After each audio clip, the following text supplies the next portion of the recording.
Mga insan, ugali ng mga tao kapag nalalasing, ayon yan sa pag-aaral ni na paring Rene, kilabot ng gin calamansi. Paring Mike, kilabot ng kababaihan na single.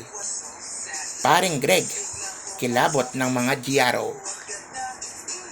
Unang dahilan, umiyak kahit walang dahilan.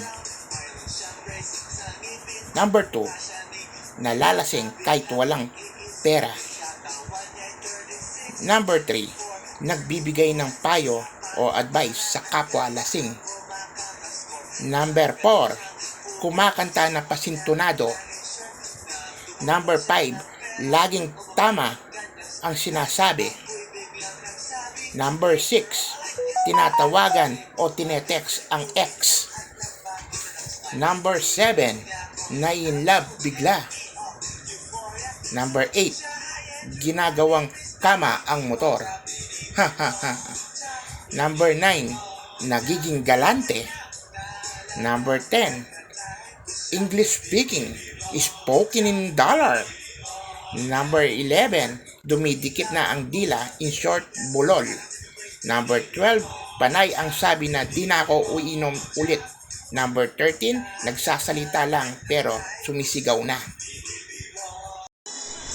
Kaya mga insan, tandaan mo, di masama ang uminom. Basta wag lang araw-arawin, mga insan ha.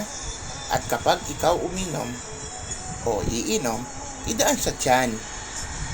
Wag na wag idala sa utak, mga insan.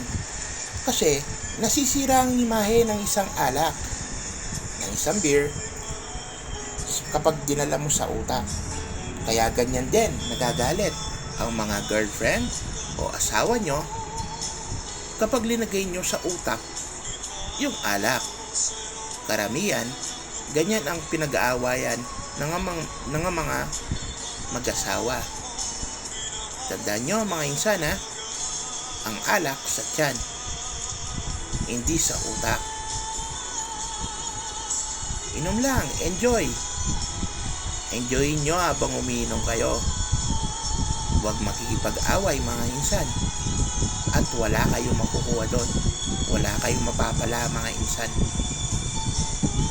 Ayon yan sa pag-aaral at pagsasaliksik nila paring Nyong, nila paring Greg, paring Mike, paring Rene. Cuadro de alas ang tawag sa kanila. Salamat mga insan, salamat.